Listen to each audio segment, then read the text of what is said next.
She opened her home, she shared her heart, but the ones she trusted the most were the ones who destroyed her. Sometimes the people closest to you carry the deepest wounds and the darkest intentions. This is a story about friendship, love, insecurity, and diabolical betrayal. The humidity of a New Jersey summer hung heavy in the air, but inside the modest, well-kept house in Newark, Layọ had found peace. When she first arrived in America, everything felt cold. The weather, the stares, the silence. Then came Delilah. Delilah had been her light. Delilah had been a beacon. With a smile that seemed to defy the heavy cystic acne that scarred her cheeks, she had pulled Layọ into her orbit. She taught Layọ the slang, showed her which hallways to avoid, and introduced her to a circle of friends that became a surrogate family. To Layọ, Delilah wasn't just a friend, she was the architect of her American life.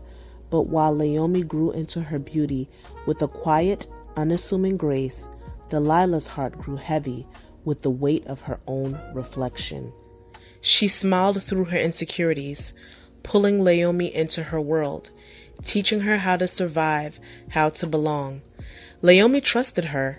She loved her. She called her sister. Not everyone who walks with you is walking for you. But at the time, Layọ didn't know that. Years passed, and life began to separate them. Delilah went off to NYU, bright lights, big dreams, a chance to reinvent herself. Layọ stayed grounded at Essex County College, holding down her home while her mother traveled between America and Nigeria. It was a quiet life, a stable life, and then she met Adewale. Adewale was everything a dream looked like. Tall, with a laugh that sounded like home, and eyes that saw straight through Layọ's shyness. They bonded over shared nostalgia for jollof rice and the pressure of being first-generation immigrants. "You see the world so clearly, Layọ," Adewale would tell her as they studied in his aunt's living room, the scent of egusi soup wafting from the kitchen. "You see the potential in everything, even in me." Adewale was on a student visa, a ticking clock that governed his every move. His aunt and uncle adored Layọ, seeing her as the stabilizing force he needed, but the shadow of the U.S. citizenship requirement loomed. Adewale needed a way to stay, and while Layọ had her green card and was filing her naturalization papers, the process was slow. They studied together, laughed together, prayed together. Love came naturally. "We have time," Layọ whispered. "We have love." But even in love, something unseen was already forming. While Layọ was building something real, Delilah was unraveling. At NYU, surrounded by beauty, attention, and perfection, her insecurities grew louder. Her acne scars became her identity. Her reflection became her enemy. And every time a man looked her way, she melted. A desperate heart will accept what a healed heart would reject. She didn't know who she was, so she searched for herself in the eyes of men. Psalm 139, verse 14 says, "I praise you because I am fearfully and wonderfully made."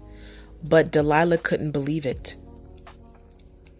After a devastating argument with her mother, Delilah showed up at Layọ's door, broken, displaced, desperate. The details of the argument were kept hidden, locked behind Delilah's pride, but the result was devastating. Her mother refused to sign the Parent Plus loans. In one afternoon, Delilah's future at NYU evaporated. She turned to the only person who never judged her. "Can I stay with you?"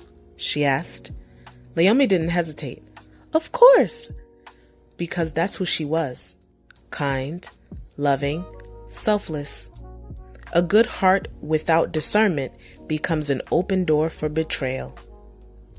Laomi opened her home, not realizing she had also opened the door to her own heartbreak. Dinner was warm, laughter filled the room. Adewale met Delilah, and everything changed. Delilah smiled on the outside, but inside, something dark began to grow. She watched Laomi, her beauty, her peace, her love, and she compared.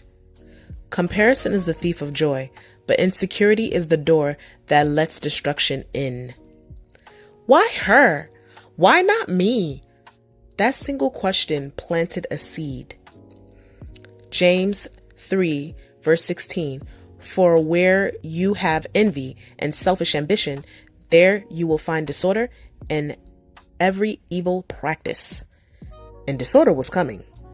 As the weeks passed, the dynamic in the house shifted. Laomi was busy with finals and her citizenship application, often leaving Delilah and Adewale alone in the common areas. Delilah began to change. The oversized hoodies she usually wore to hide her body were replaced by thin, skin-tight dresses and short shorts. She began to accidentally be in the kitchen when Adewale arrived to pick up Laomi. She would ask him for help with fixing things in her room or advice on complicated life. Adewale, perhaps blinded by his own stress regarding his visa, or perhaps drawn in by the intense, desperate validation Delilah offered, began to linger longer. He started mentioning the practicality of his situation more often.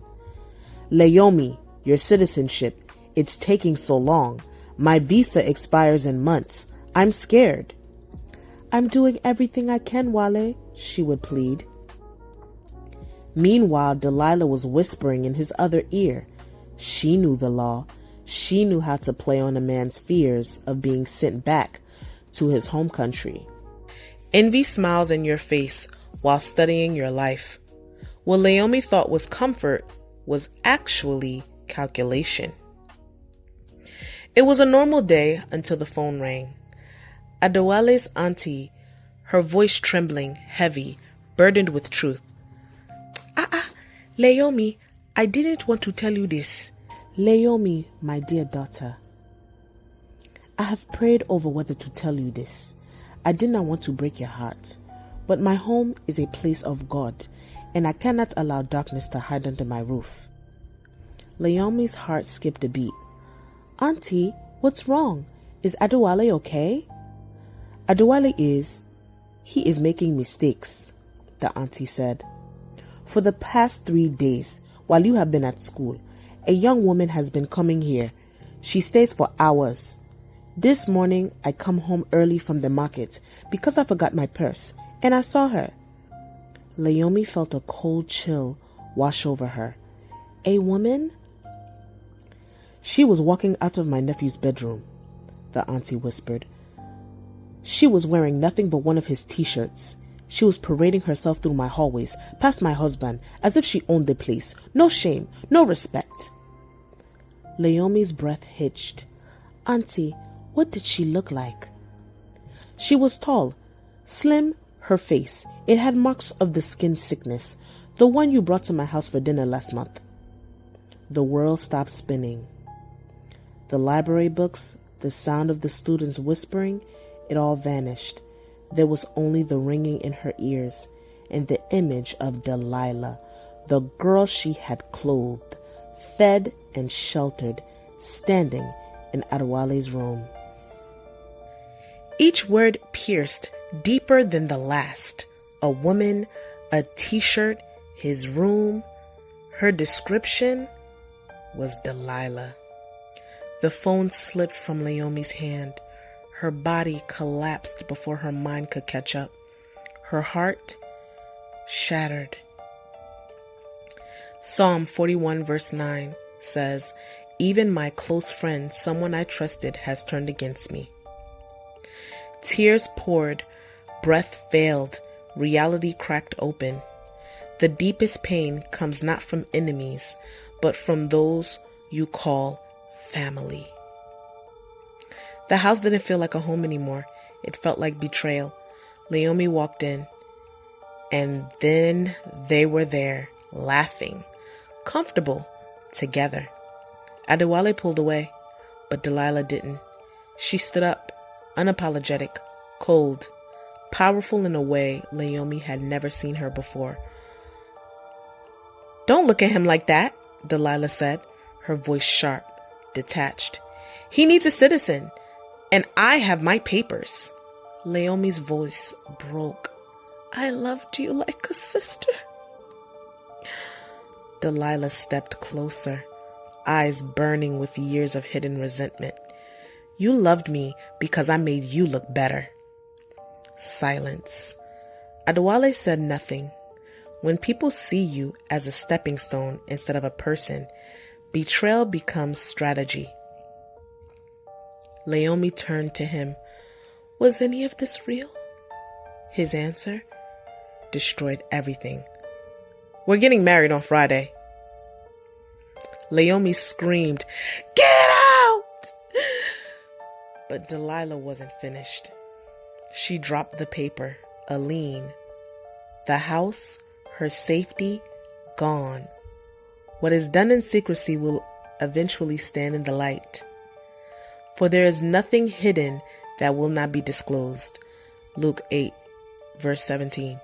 Delilah leaned in, whispering like poison. "I didn't just take your man. I took your security." And then she smiled and walked away. The door slammed. Silence filled the house. Layọ sat on the floor, broken, alone. Everything she loved gone, but heaven was not silent. Romans 12, verse 19. "It is mine to avenge. I will repay, says the Lord." And though she couldn't see it yet, God was still working. They took what you had, but they cannot take who God made you. Joel 2, verse 25. "I will restore you the years that the locusts have eaten." To be continued.